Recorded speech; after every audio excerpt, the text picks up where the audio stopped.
Dajaha, hi guys, it's Janae and welcome back to my channel. So today I am reacting to the second poetry reference video by AvenueX. I'm really excited for this one because she always does a fantastic job in breaking everything down, and any enlightenment that I can have over all the amazing poetry that is given to us in word of honor is appreciated. So anyway, before we do jump into it, however, I don't want to say a quick and massive thank you to ALLISON JORDON, Stephanie MAYRHOFER, GEMSTONETHECAT RONALYN SANTOS AAKRE, and all my other amazing patrons. I appreciate you guys so much. And I also want to mention, if nothing went wrong and it wasn't postponed, then I should have a recent live, my first live, up on my channel by today. It was yesterday.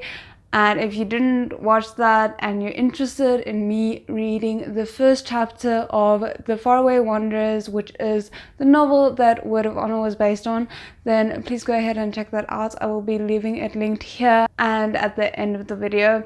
Anyway, I'm currently quite nervous. It hasn't happened yet. So now, finally, without further ado, let's get into today's video. Hello, welcome to another video from AvenueX on the drama 山河令 Word of Honor. This will be my last and second video on the poetry and literature reference that this drama contains. It has already been over a month after it has finished airing in China, and yet does it feel like time has hardly passed? Like I've mentioned before, my videos do not contain all the literature cultural references this drama has. I just picked out the ones that I think are worth talking about, which gives you a good idea about just how much stuff they've managed to jam into this drama. So we're gonna pick up from where again, we she looks amazing. last time. Episode 14, when Wen Kexing is drinking after a conversation with his subordinate, he has this line recited: 知我者谓我心忧，不知我者谓我何求.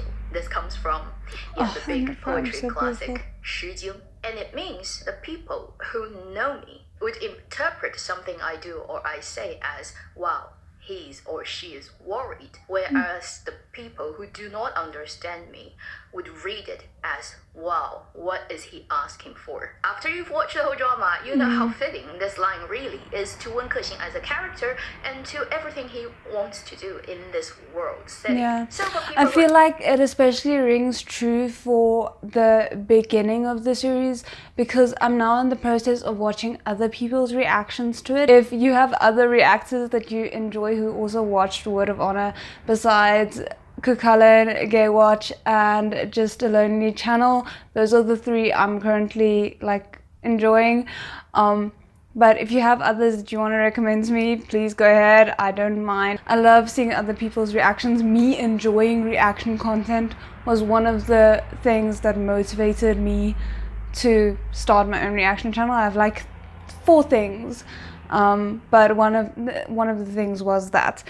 Anyway, it's especially true to me in the first bit as well, because I think a lot of his actions can be interpreted as frivolous and flirty and not genuine, when in fact he is being genuine throughout. It's just that because of the way he is, because of the way he sees the world, he handles it very frivolously, but that frivolousness is genuine. I don't know how to put it, but basically he feels that all the interactions with a lot of people is frivolous because they themselves are frivolous, so why shouldn't he treat them in that way? And it's only once he starts kind of seeing the world through Zorsa Shu's eyes and the seriousness and the appreciation that you should have for everyone and for life as a whole, that his attitude starts changing. But that doesn't mean that the things that he wasn't doing up until that point wasn't genuine. I hope I'm explaining it right. Anyway, if you're interested in learning Chinese language, it's always good to remember this line. You can use it to literally praise somebody as somebody who would understand you. You can also sigh at occasions when you feel nobody understands. After episode 14, we're heading to the big sequence that covers over an episode-long plot about the big congregation that ended up in shit under the monument of the Five Lake Alliance. During this time, Wen Kexing is very, very sarcastic. Sorry, she's so proper. I didn't expect her to curse. That was why I was laughing. ironically talking about the Wu Hu Meng and commentating on their fight, he quoted many well-known lines in Chinese literature. Okay. At the end of episode 14, he said this line, look at the darkness there. which means once you finish singing on the stage, you get off, I immediately get on. It is describing the show that everyone is putting on, all those pretentious good people who are all attending this big conference. If you read the classic Chinese novel 红楼梦, Dreams of the Red Mansion, or The Story of the Stone, is that not also the one that has the family that's connected with truth and false? Or is it just that the covers look similar and I've forgotten? This is one of its most famous lines. The next line I think it is Red Mansion. That sounds familiar.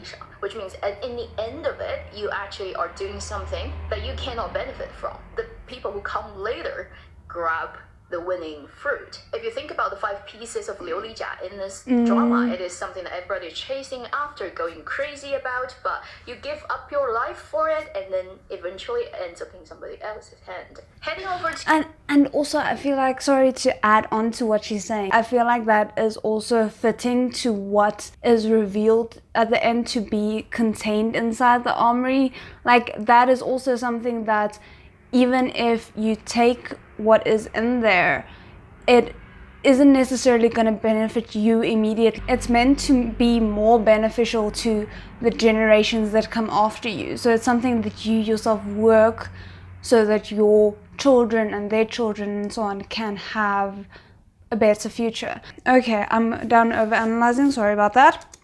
To the next episode, Wen Kexin continues to quote some famous line that means similar things. 眼看他高楼起，眼看他宴宾客，眼看他楼塌了. This line comes from a Qin dynasty play written by Kong Shangren, 桃花扇, literally means peach blossom fan.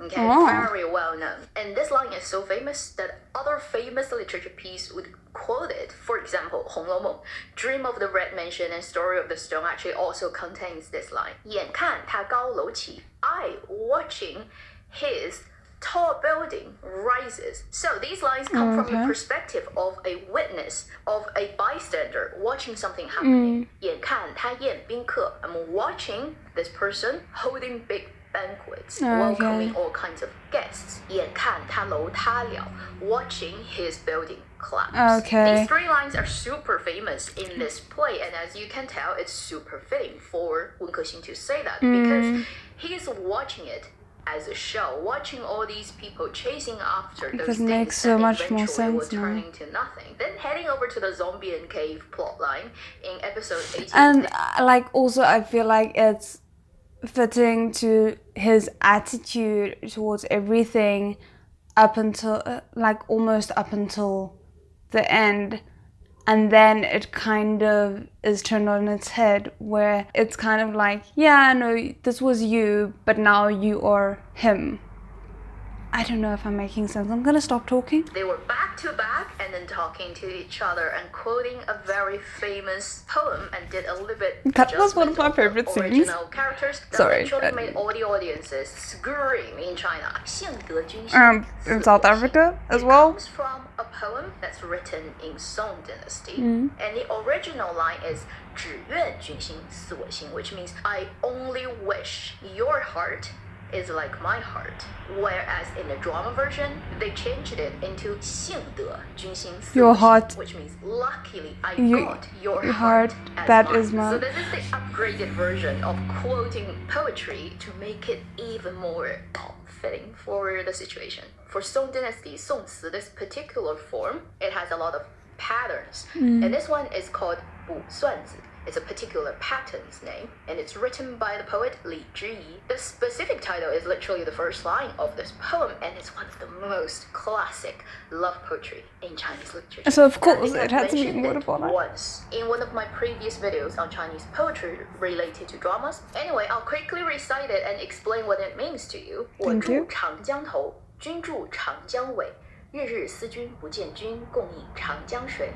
此水几时休？此恨何时已？只愿君心似我心，定不负相思意。It means I live at the head of the river Changjiang and you live at the end of this river. Every day I miss you, but I cannot see you because back then there is no video calling. We drink from the same river. When would the flow of the water in this river end? When would this sadness and regretfulness in my heart stop? I just wish your heart is like my heart, and I will never betray this love between us and this promise between us. So that's beautiful. And at this point, I could see though how like a lot of dramas would use this. So I kind of look forward to seeing these poetry references popping up in some more historical dramas as I get to know the historical drama genre a little bit more. And if you need any further confirmation, well, immediately after they got out of the cave and had this little chat and fight, I've already mentioned a scene in my lip dubbing video when they changed Wen Kexing's line. Well, in that line's close proximity, he also said, 周相公，可怜则个吧. Okay, so that's not a poetry reference, but it's a literature and cultural reference. First, 周相公, Zhou is Zhou Zishu's surname. 相公, 99% of the time, is spoken from a woman referring to her husband. I found out about this after the bizarre video where everyone was like, 相公 is a way to refer to a husband, and that's why they kind of playing on the idea of Lao Gong also being that, because it's obviously Gong Jun's surname, but it's also... So anyway, thank you guys for letting me know about that. Concert. On the first day of the concert. Okay, no spoilers, because I'm still gonna watch the concert. So let me just see if I can kind of skip past this bit. Okay. Wen Kexing is just playing with it. He's calling him 周相公, teasing about it, and then he said 可怜则个吧. Okay, so please pity, right? Please put your pity on me. The 则个 at the end of the sentence is a very interesting word. It doesn't mean anything. It's one of those words that exists to show a particular type of emotion. It can actually mean surprise, it can mean question, it can mean kind of exclamation. So it really doesn't have a specific meaning, and it's a very ancient term. In contemporary Chinese, nobody uses it anymore. But if you go and read Ming Dynasty, Qing Dynasty, even older novels, you'll come across this word showing up at the end of the sentence. But there's always a but. There is a very famous Chinese literature piece that's called 金瓶梅, and it kind of heavily influenced 红楼梦 that came after. For a long time, it was censored in China because of its very promiscuity content. Okay. In this novel, this line has been used. The male lead character, who is a rich guy who has a lot of wives, comes to one of his concubines, pinched her feet, and said, 可怜则个吧, put your pity on me. Go and figure what that means and what kind of like image and reference and atmosphere of that scene can be. This is okay, I get you. Sort of, I think. Obvious and not obvious clues for people to go figure. Then head over to episode 25 when they had that heart-to-heart conversation at Four Seasons Manor, drinking and also selling the nuts for the sponsor. I've kind of explained half of... Honestly, I feel like people are giving a lot of flack to the sponsor. I think they did a decent job incorporating it without it like being like, it never bothered me, you know. The poetry reference that showed up in their conversation in the name meaning video about Wen Kexing's name in particular. 天涯孤鸿无根行客. After they've said that, at the end of the conversation, Zhou Zishu stood up and looking into the garden and said this line. 客行虽云乐, 不如早旋归. It has been very obvious about what it is talking about, but at the same time being very covert. It kind of happens on both levels. At this point of the drama, right before that, Zhou Zishu said to Wen Kexing, I'm gonna stay here and living with Cheng Ling. If you want to come back, this is the home that you can come back to. Wen Kexing obviously is very moved. But then he stood up and said this line and not looking at Wen Kexing and looking into the garden, which is just such an Asian thing. Yeah, and I think I also remember Wen Kexing being quite hurt by what he said next, because like Zhou Zishu was saying it out of a good place, but he was unaware of the turmoil that was going on with Wenkuxing at that point, if I'm remembering correctly. Like the moon is really pretty in the Japanese literature tradition. You guys, if you've dabbled in, you know what it means. So Zhou Zishu stood there and said, 客行归民乐，不如早旋归, which comes from a Han Dynasty poem that now has lost the name of the author. But the poem is called 明月何皎皎, and this line means, although traveling as a guest is very happy, right? You can have a lot of fun on your travel, that's for sure. But 不如早旋归, not as great as come back home sooner. Without looking at each other, without saying these things out, it just has even more emotional undercurrent going behind the scenes. And especially because we have the Wenkuxing, that I think that was obviously intentional. So it's just like he's being very direct while not being direct, as she said. Then head over to the episode 27 where the absolutely famous scene took place. There's one line that's spoken by Ye Baiyi. Before he let these two lovebirds go, he said this line, 天地不仁，以万物为刍狗. This comes from 道德经, the classic of Taoism written by Lao Tzu. First, let me explain 刍狗. 刍狗is grass, tied up dog. So dry grass, dry hay, you make a dog, like you make basically a doll out of balloon, the same thing. In Chinese ancient history, it's something that you use for sacrificial ceremony. Sometimes people don't have money or they just don't really kill animals, they just use the pretended animals made out of grass. 天地 is heaven and earth, which means nature or universe or the law of the entire universe operating. 不仁, 不 is not, 仁 is one of the most important virtue that the Confucius advocates to the world. You can Google that and then see articles after articles explaining what that word means. But here, interestingly, it's saying 天地不仁. 天地, the nature, heaven and earth is not 仁. Why? 以万物为刍狗, treating everything in this world as the grass dog that's used for sacrificial ceremony. For the law of universe, it doesn't have any partial treatment to anyone. It doesn't quite care about what our human world decides to be good or bad, moral or immoral, justified or not. Kind of referencing both to the fact that Wenkuxing's parents are really good people, but they don't end up with a good life. Their ending is pretty sad. Whereas Wenkuxing, as leader of the ghost family, has done a lot of wrong things and definitely has killed a lot of people. But then, you know, he still gets to get away. And somehow Ye Baiyi is the person who let him go. So Ye Baiyi is saying it's very ironic, but it's also very true, which is the law of the universe kind of treats everything impartially. And if you watch a lot of unfortunately sad. Dramas, you will see this line showing up everywhere. And it's very worth remembering. 天地不仁，以万物为刍狗. In episode 29, we will come across Gu Xiang and Cao Weining walking on the path. He started to do his mixed match rapping of Chinese love poetries. As he always does, he first doesn't quote the exact lines, so showing that he probably doesn't remember it very well. The second is he mixed different stuff together. Which is why Wenkuxing didn't like him the first time he saw him. I get what she means, but also I don't think that was quite why he took so much of an issue with it. 意相逢，天上人间不算数，在天愿为比翼鸟。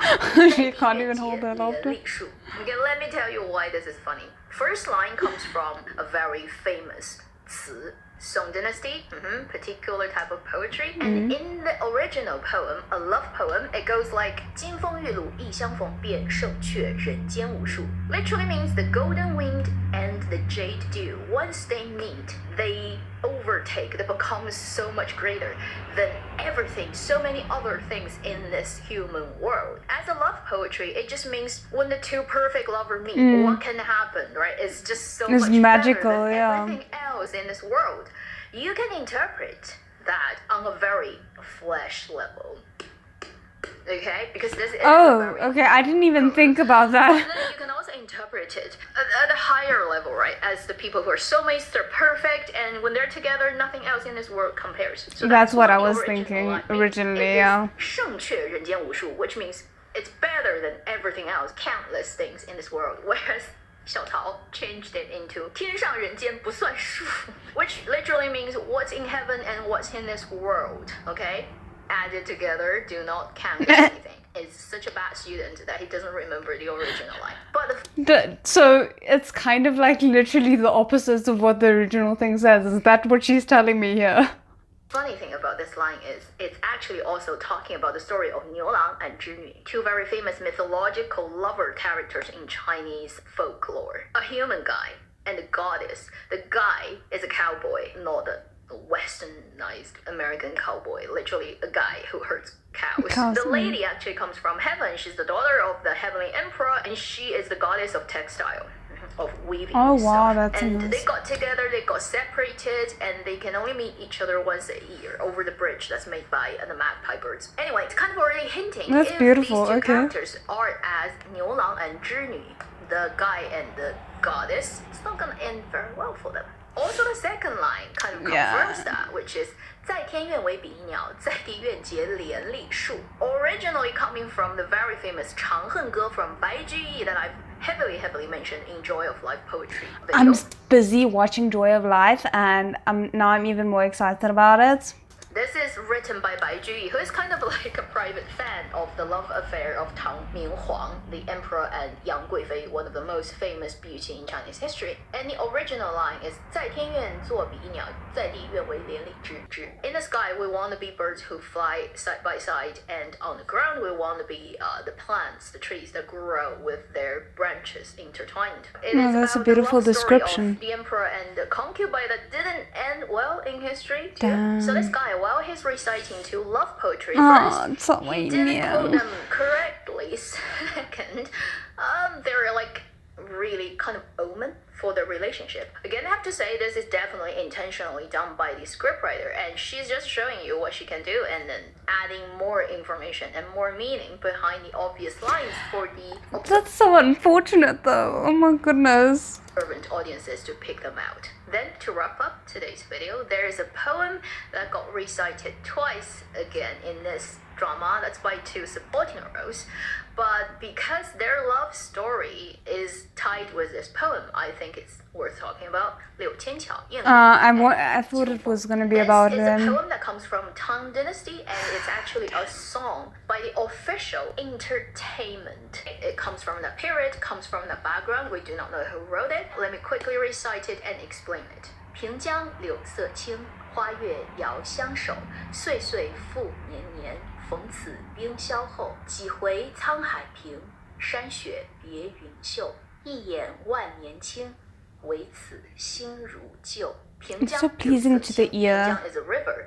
柳色, the color from the willow, is 青. 青 can mean blue, but here it can also mean the newly grown, very lively colors coming from the new branches of the willow. 花月遥相守, the flower on the bank and the moon in the sky, far distance apart, but then watches over each other. This gives you a very beautiful picture of the spring with the river, with the new willow, with flower, and with the moon. 岁岁复年年，逢此冰消后。岁 literally means age. 复 repeat. 年年 is year after year. So this is a way of double saying year after year, year after year. Yeah, so 逢此 time 冰 after 消后 time, 逢 year after coming year. across, encounter, 此 this. 冰消后 ice melting after. So meeting after the ice has melted, which means meeting after The seasons have turned gone into now. spring. The first half of this poem describes this beautiful picture that takes place year after year, and the second half kind of further explores the idea on time. 几回沧海平，山雪别云秀。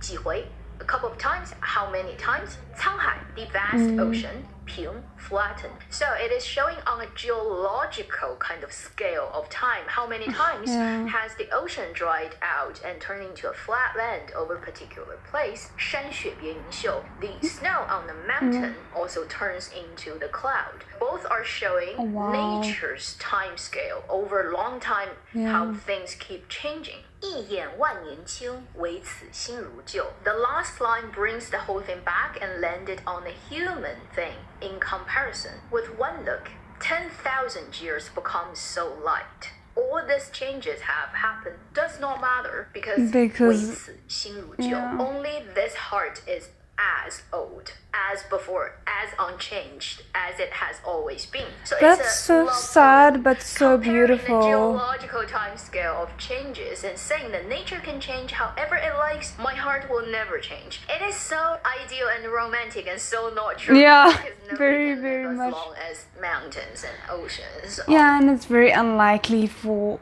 you to not change, and if your love does not change, then it's kind of questionable as well. You and your lover need to change, and your love needs to grow and change with you to be able to adapt and keep being strong. Right? We probably already reincarnated like 1,000 times when some mountain just moved and ate. True. Right? It is about love that can last forever, but then when you think about the characters who recite this poem, both of them, Yu Qiufeng, Liu Qianqiao, isn't it ironic that their love is so unreliable and is perfectly picked, right, for this purpose? Now that will conclude AvenueX's videos. Okay, I do have to say though that even though I think their love is unreliable, as she says, I do think that Qianqiao genuinely believed it. She genuinely felt that no matter what he did, no matter how things changed, no matter how she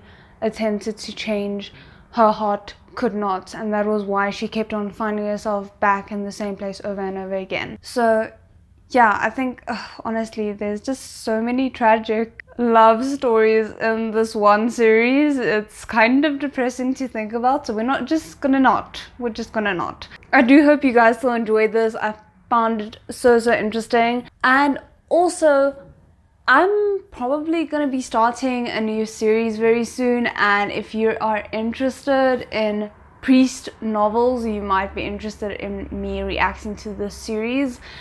It's gonna be a 3D animated donghua, and I have now completely forgotten the name. I will put a picture up here or there, either way. I'm really excited for this one. Like, I enjoy priest novels, even though I've read only one, but I enjoy the stories that she tells even through the adaptations that I've seen.